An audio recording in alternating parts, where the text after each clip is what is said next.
Marilah kita bersatu di dalam doa. Kembali kami mengucapkan syukur kepadamu Allah Bapa atas setiap anugerah dan berkat Tuhan yang melimpah. Saat ini kami boleh bangun dari tidur kami dalam keadaan sehat dan tidak kurang sesuatu apapun. Tuhan Yesus yang baik, sebentar kami ingin menyerahkan hidup kami ke dalam tangan yang kudus. Melalui renungan pagi hari ini berkatilah kami setiap pendengar supaya kami dapat mengerti apa yang menjadi kehendak-Mu dan dapat melakukan segala aktivitas kami seturut dengan kehendak-Mu. Terima kasih Tuhan, berfirman-Lah karena kami sudah siap untuk mendengarkannya. Amin.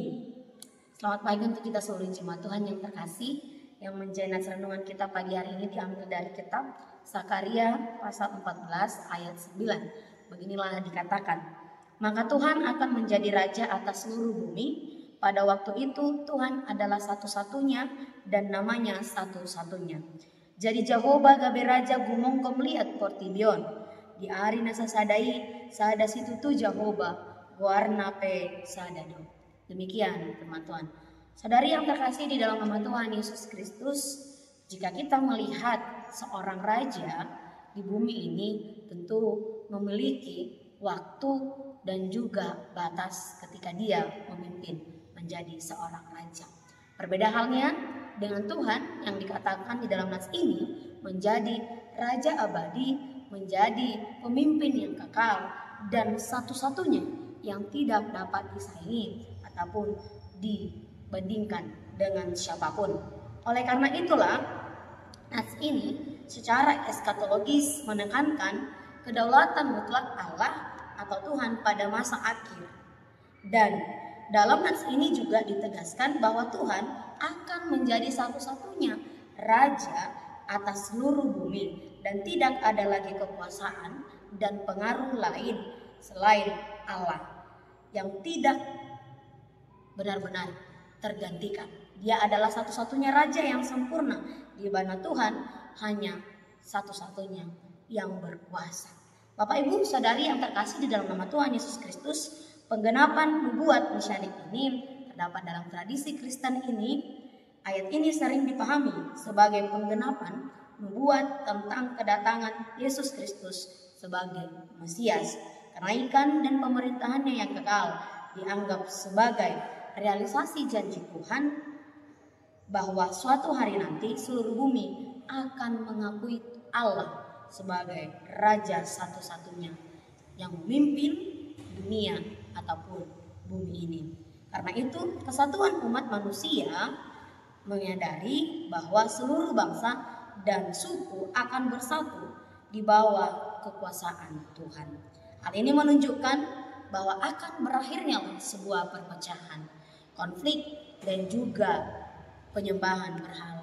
Sehingga kita hanya menyembah satu raja, menyembah satu pimpinan, yaitu Raja Damai, yaitu Tuhan kita yang Maha Esa. Dan ayat ini memberikan harapan bahwa manusia akan mencapai titik puncak di mana kejahatan dan ketidakpedulian atau ketidakadilan akan dihanguskan dari bumi dengan kuasa Allah. Dengan demikian, kita diajar untuk menyatakan kebenaran dan keadilannya secara menyeluruh. Kita harus menyadari bahwa Allah adalah satu-satunya penguasa dan raja yang kekal.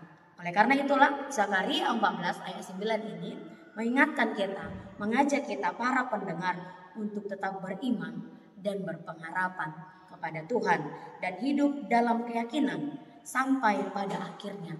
Dan sampai akhirnya kita akan tahu hanya Tuhanlah yang akan memerintah seluruh bumi, akan tunduk kepadanya. Seluruh bumi penguasa hanya akan menyembah dan tunduk kepada Allah, karena Dia adalah Raja yang kekal, penguasa yang mutlak, dan kedaulatannya mutlak tidak dapat terbandingi oleh siapapun. Oleh karena itu, kita hendaknya hidup di tengah-tengah dunia yang tidak pasti ini, tetapi kita harus memiliki keyakinan yang pasti, yaitu kepada Allah. Karena dengan keyakinanlah kita akan meyakini kedatangan pemerintahan ilahi, membawa janji pemulihan dan keselamatan, yaitu melalui kedatangan Kristus yang kedua kalinya. Tetaplah beriman dan tetaplah percaya pada kedaulatan Allah. Hiduplah di dalam iman, karena Allah lah satu-satunya Raja yang kekal, yang tidak pernah ingkar janji dan yang akan memberikan kita kedamaian penuh di dalam hidup kita, juga keselamatan. Amin. Selamat pagi, kiranya Tuhan memberkati kita sekalian. Shalom. Kasih karunia dari Tuhan Yesus Kristus serta kasih setia Allah Bapa dan persekutuan Roh Kudus memberkati dan menyertai kamu sekalian hari ini, esok, dan sampai selama-lamanya. Amin.